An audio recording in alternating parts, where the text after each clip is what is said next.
గత 5 ఏళ్లలో తాగునీటి సరఫరా వ్యవస్థను వైకాపా ప్రభుత్వం భ్రష్టు పట్టించిందని, తిరిగి వ్యవస్థను చక్కదిద్దేందుకు ప్రణాళిక రూపొందిస్తామని రాష్ట్ర ఆర్థిక శాఖ మంత్రి పయ్యావుల కేశవ్ అన్నారు. సోమవారం మధ్యాహ్నం ఉరవకొండ మండలంలోని నింబగల్లు వద్ద సమ్మర్ స్టోరేజ్ ట్యాంకును అధికారులతో కలిసి పరిశీలించారు. ఈ సందర్భంగా జిల్లాలో తాగునీటి పథకాల మెయింటెనెన్స్ బకాయిలే 150 కోట్లకు చేరుకున్నాయని, ఆ పథకాలలో పనిచేసే కార్మికులకే 10 నెలలుగా వేతనాలు ఇవ్వని దుస్థితి వైకాపా ప్రభుత్వం తీసుకొచ్చిందన్నారు.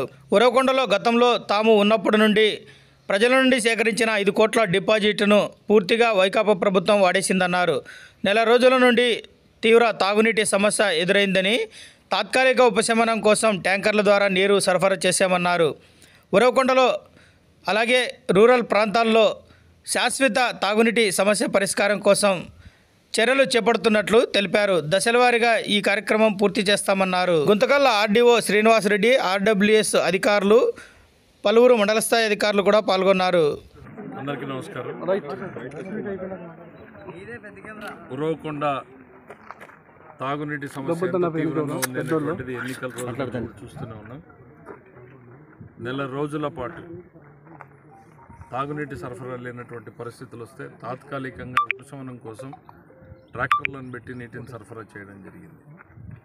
ఇవాళ క్షేత్రస్థాయిలో సుదీర్ఘంగా పర్యటన చేసిన తర్వాత గత 5 సంవత్సరాలుగా పూర్తి నిర్లక్ష్యానికి గురి కావడం జరిగింది.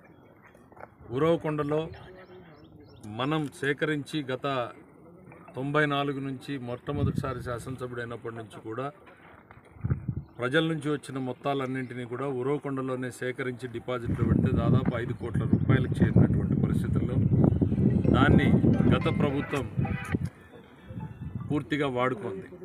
దాన్ని తిరిగి తీసుకునేటువంటి మార్గం ఏంటి అని అంటే, ఇవాళ అధికారులు చెప్తున్నారు, అది తిరిగి తెచ్చుకునేదానికి మనకున్నటువంటి సాఫ్ట్వేర్లో ఎక్కడా కూడా మార్గం లేదు అని. ఒక వారం రోజులు పడుతుంది మనకి. వారం రోజుల్లో సరఫరాని కొంచెం మనం ఇంప్రూవ్ చేయగలుగుతాం. అయితే ఇది పూర్తి స్థాయి పరిష్కారం వారం రోజుల్లో వస్తుందని కాదు, నీటి సరఫరాను మెరుగు చేసేటువంటి పరిస్థితికి వస్తాం. దాని తర్వాత ఇంకా చర్యలన్నీ కూడా ప్లాన్ చేసుకుంటున్నాం, ఏ రకంగా చేయాలని. 1 రూపాయి కూడా ఇక్కడ లేకుండా పెట్టిపోయినటువంటి పరిస్థితి. జిల్లా మొత్తంగా కూడా తాగునీటి సమస్యవి మెయింటెనెన్స్ ఖర్చులు కొత్తగా ప్రాజెక్టు చేయడానికి కాదు, నాకు అధికారులు చెప్తున్నటువంటిది 150 కోట్ల రూపాయల బకాయిలు ఉన్నాయని. అంటే పైప్ లైన్లు మెయింటైన్ చేసేవాళ్ళు, వాళ్ళ జీతాలు ఇట్లాంటివి కలిపితే 150 కోట్ల బకాయిలు ఉన్నాయని.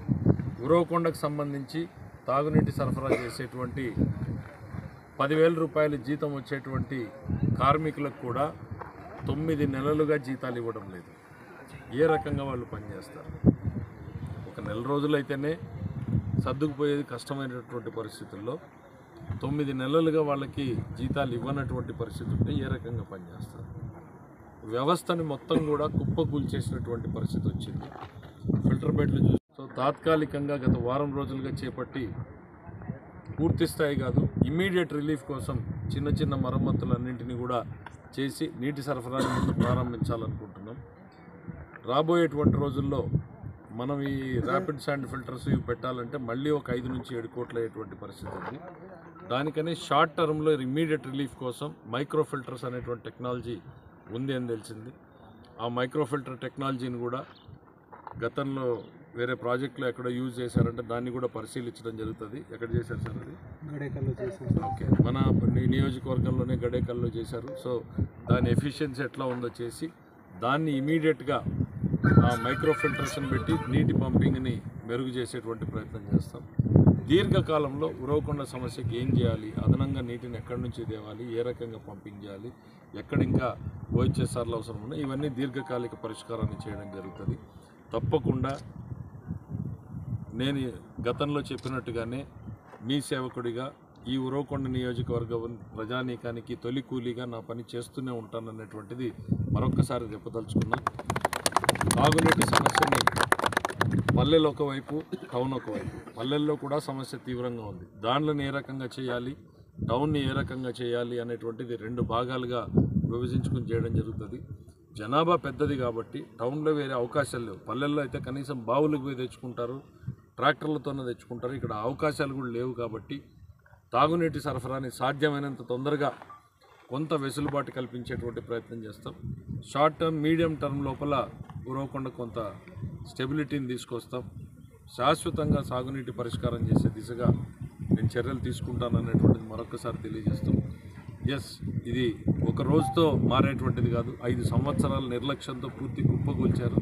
దీన్ని మళ్ళీ తయారు చేసుకుని బండి ముందుకు పోయేంత వరకు మీరందరూ కూడా సహకరించాలని చెప్పి కోరుతూ, నీళ్ళు రాకపోతే మేము పనిచేయలేదని కాదు, ఖచ్చితంగా మీకోసం పనిచేస్తూనే ఉంటామనేటువంటి తెలియజేస్తున్నాం. Thanks for watching this video. ఈ వీడియో మీకు నచ్చినట్లయితే లైక్ చేయండి, షేర్ చేయండి, సబ్స్క్రైబ్ చేసుకోండి. మన రాయదుర్గం ఆర్డీజీ న్యూస్. మా లేటెస్ట్ న్యూస్ అప్డేట్స్ కోసం నోటిఫికేషన్లు రావడానికి బెల్ బటన్ని యాక్టివేషన్ చేసుకోండి.